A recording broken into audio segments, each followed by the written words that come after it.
cries for justice continue to echo here outside of City Hall. This is Route 2 near Farm to Market Road. If you look behind me, you can just make out the capsized barge from afar. Anthony Bishan pleaded not guilty here at Albany County Court just hours ago and is answering to 3 charges that carry a maximum sentence of 25 years to life. You can see behind me, this is the trail that crews took to get to the crash site. We're standing on Skyline Drive. Several weeks ago, State Senator Julia Salazar, along with 30-plus New York State Assembly members and state senators, sent this letter to Governor Kathy Hochul, urging her to use her executive power to shut down Marcy Correctional Facility. But as of Monday, January 27th, the facility remains open. If you had a message and you were able to say something to Health Secretary RFK Jr., what would that message be? Governor, following your State of the State, Will Barclay, the Assemblyman Minority Leader, had questions on your affordability agenda, just given your stance on congestion pricing. What's kind of your response to that critique? That's right, Lara. I did speak with Wayne Lundgren here in Schenectady about an hour ago, and just throughout this interview, he was fighting back tears, describing his daughter as fun, loving, and as someone who always lit up the room. I love you. Always will.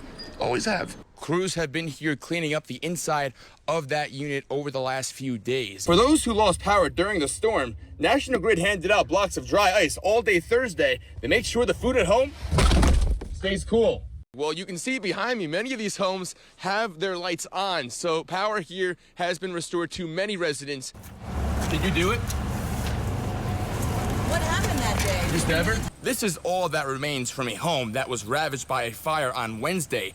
And crews at this time have removed most of the broken pipes. And I'm told some of these water pipes can be quite old. This one around 100 years old.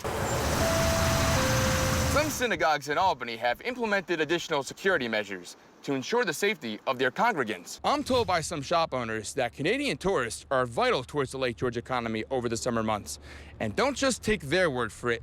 One of the main roads in Lake George, literally called Canada Street. Well, behind me here are the remains of an 8-foot cross that was recently set on fire earlier this week.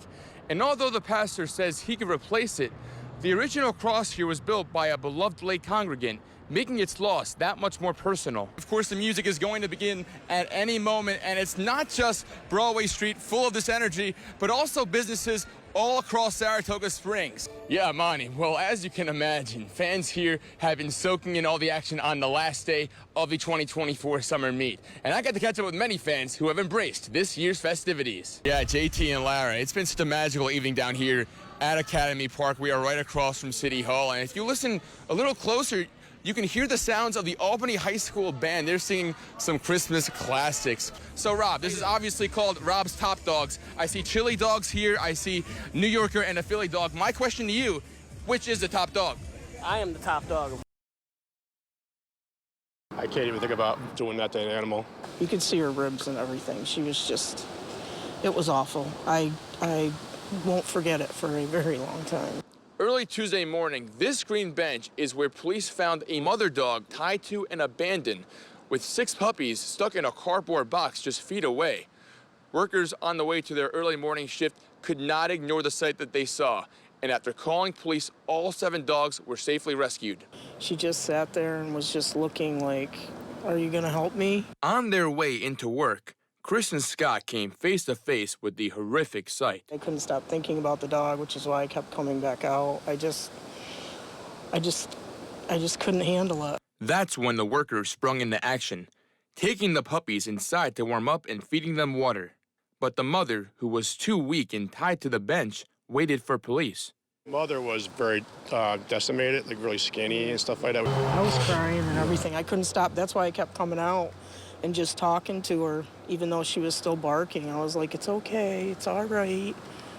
You know, I didn't know what else to do. After police arrived, all 7 dogs were safely removed and are now being taken care of. Now, another case we are learning about, this time in Rensselaer. There was a very strong odor of ammonia. There was multiple litter boxes that were overflowing with cat feces. There was animal feces all over the floor. And the resident actually told us on scene that there was deceased cats inside the freezer on the property. The Mohawk Hudson Humane Society showed me 12 cats rescued by their humane law enforcement team. While those cats are alive, more than 40 others were found dead in a home, many in a freezer. Given these tragic situations that we've seen with animal abuse throughout the capital region over the last few weeks, over the entire summer, what can be done by community members to help during this time? Just being aware of what the laws are, I think, is going to be crucial so that people know what they should be reporting and who to report it to. Meet Jose Gregorio Canizal, a Venezuelan who moved to Albany a year ago with his wife and child in search for a better life. Como todo. You know, it's obvious. We come here and we're scared. We're lost. We're not sure what we're going to do. Since arriving, Jose worked through the Foundation's Workforce Development Program, training as a contractor. Now, he gives back to his community by renovating buildings and has helped 40 asylum-seeking households find new places to stay. En realidad me siento Extremely proud of myself because as a migrant, the one thing that we've all come here to get is a house, to create a home. For me to be able to help other migrant families to have their homes gives me great pride. But the journey to get here has been far from easy. When we left, a journey of 3 months and 20 days, encountering every possible hardship to come here, you have to understand that he's Venezuelan, coming from Venezuela. They have a political situation there that's untenable, but the hardest decision for any parent to make is to put their child in risk. Although here legally, Jose's asylum case is still pending. If denied, he and his family could be sent back to Venezuela.